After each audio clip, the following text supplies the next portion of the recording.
So if you're considering, or you have considered the idea of becoming a professional blacksmith, bladesmith, or knife maker, then this video is for you. Hey guys, welcome back to the shop. Thanks for being here today. I have a bunch of different sheaths to make.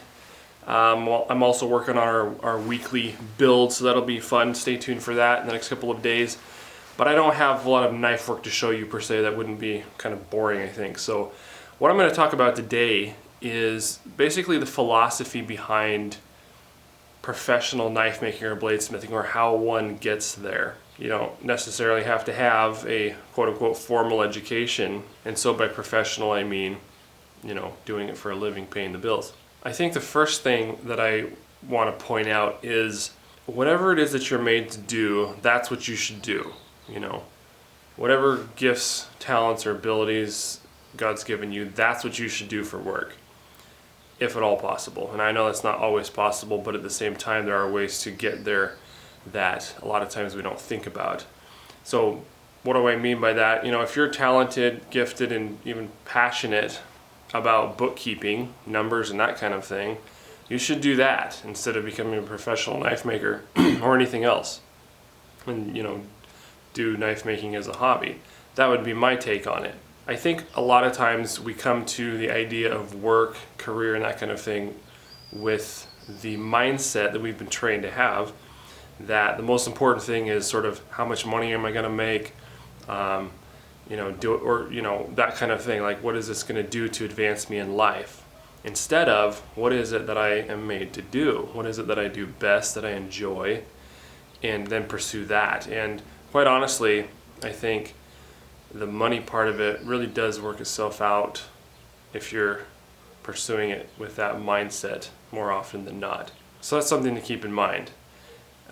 If you really enjoy knife making, blacksmithing, or bladesmithing, then I think that's good. And if it's just something that you maybe just started, aren't terribly familiar with, not really sure, then I wouldn't consider it as a job at this point. Along those lines, I think it's a good idea to have a level of experience or understanding, at the very least, of the field, of the craft, before you ask questions like, should I or do I want to do this for work? I don't think it's realistic to, you know, start making knives for a couple of months, you know, and then ask if it's something you want to do for work. And maybe, you know, and I can't say that definitively, of course, you know, maybe, you know, there's a lot of people probably that get hooked on it in the first couple of weeks and they realize that this is something they've been looking for their whole life, and that's what they want to do, and that's fine.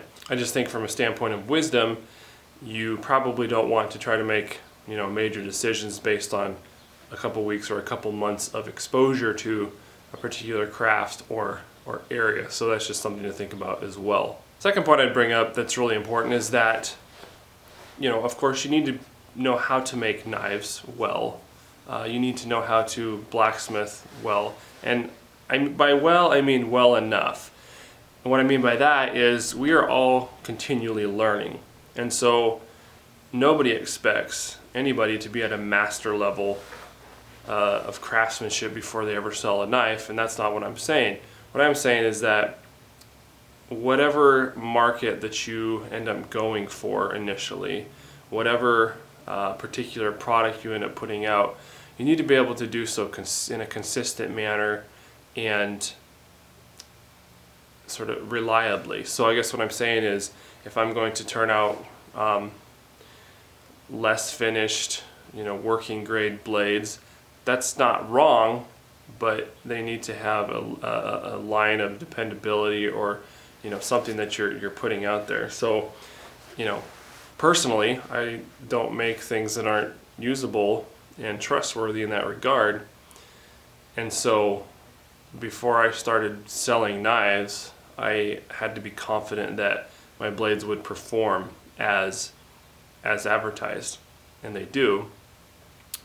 But I've also grown immensely from when I first started selling knives. My skills and my style, all of that. And so that's something that's gonna happen as you make knives and sell them and so forth. And there's nothing wrong with that.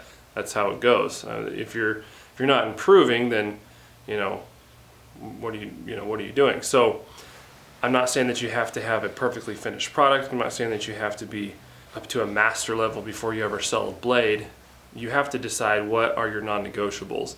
And for me, like I say, the non-negotiable for me was performance. This is a knife, this is a tool, it's made to do certain things, and it needs to do those things. And so for me, that's always been the first non-negotiable when it comes to selling blades and making them. Third point I'd bring up has to do with income. So a lot of people, maybe you're watching this and you're wondering, how is it that you make money selling knives or making, bladesmithing and this kind of thing? And certainly people who are not really exposed to the knife market or the knife world at all, this is a huge question mark for them. They don't understand it, and there's nothing wrong against them. If you're not familiar with a particular market or product, then it's easy to have not understand at all how this even works, and that's okay. The truth is the knife market is vast, and that's a good thing. Overall, it's a good thing. It also means that you can sort of pick what tier or what area in that market that you want to target. And so without getting into that a whole bunch, because that's kind of going into the nitty-gritty of how to run that, and that's content for another video. What I want to point out though is that some people ask the question, how do you make a living? How can you even make a living selling knives? Well, that's not entirely a bad question, and here's why. Let me just put it this way. If you want to pursue knife making, bladesmithing, or blacksmithing as a career, as a job, professionally, and you want to either quickly attain or keep your American dream style life, i.e. 2 car loans, nice big house, Disney vacations, etc., that might not be compatible. In fact, it likely isn't.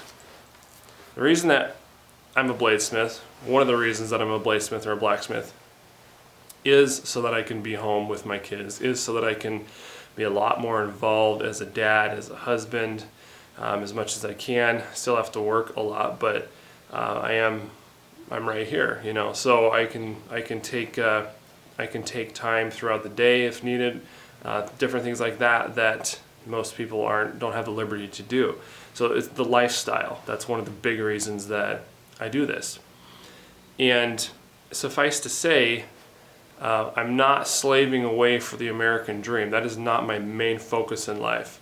I am working to grow my business. It is growing, working on that in various ways. And God provides, and we're doing fine. But my main focus in life is not to work 50, 60 hours a week so that we can afford the American dream lifestyle.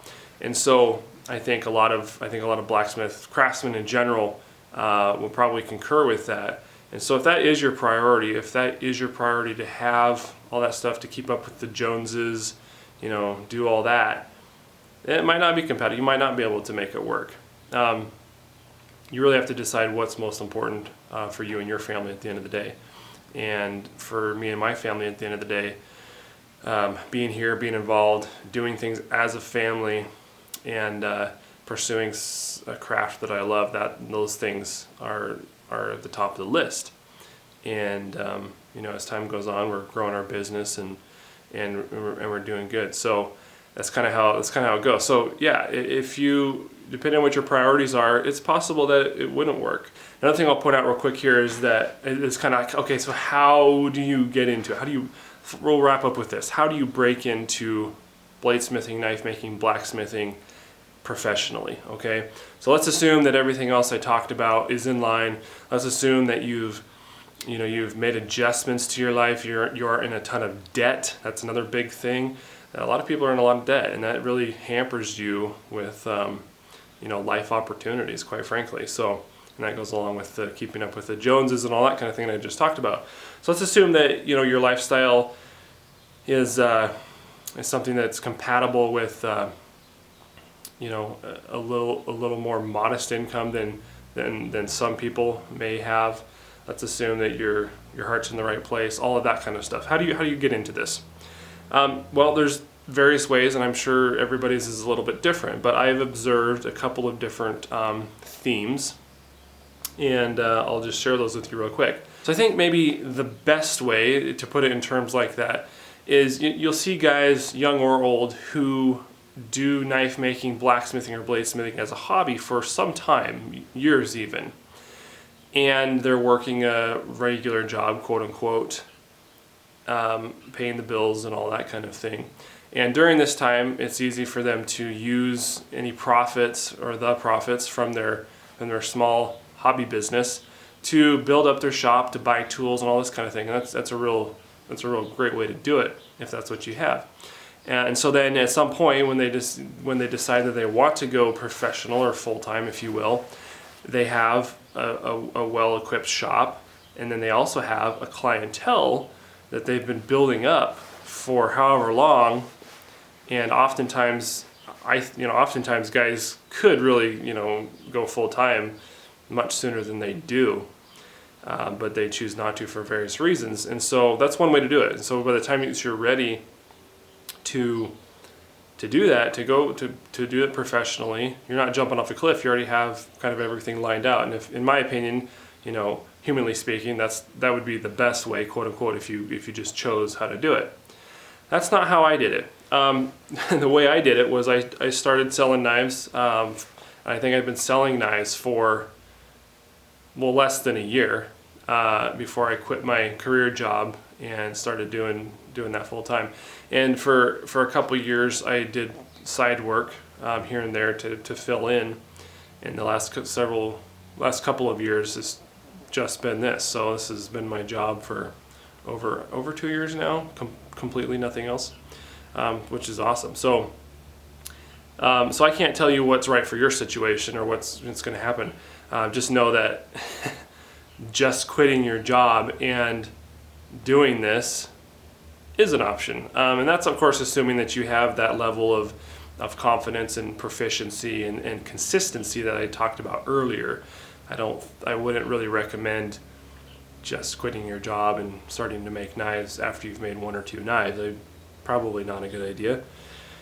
So there's that. And then there's everything else in between.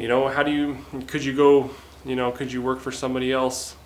There are different people that hire blacksmiths and bladesmiths. I don't know. I don't know what your situation is, but that's sort of the range. Building up over a period of years, and then just jumping into it basically with very little build up whatsoever. And I can't really speak to your specific situation. Just know that there's definitely a range of possibilities there. That's kind of it, I guess. So in another video, I'll talk about venues and how to market your product and stuff like that. All of those things that I'm still learning, but I guess I've learned a few things on that. But hopefully that helps you guys. If you're thinking about, could I do this for a job? Should I do this job? And I guess one last thing I'll point out. So with the uncertain times that we're in at this point in time, you might think, well, this would be the worst time in the world to, do something like that. Maybe you've been thinking about it, and now you just want to hang on to whatever job you have, if you still have a job, hopefully. And I would say that's not necessarily true. You'd be surprised. So don't rule it out. And then secondly, maybe some of you guys have lost a job and you are looking for something else, and the options are slim.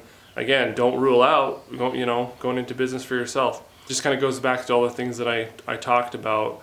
Sometimes you really have to adjust your understanding or way of thinking when it comes to life in general to start pursuing things in a certain direction. And probably some people think you're crazy, and that's okay. Anyway, hopefully that helps you guys. Stay tuned. Thanks for watching. See you on the next video.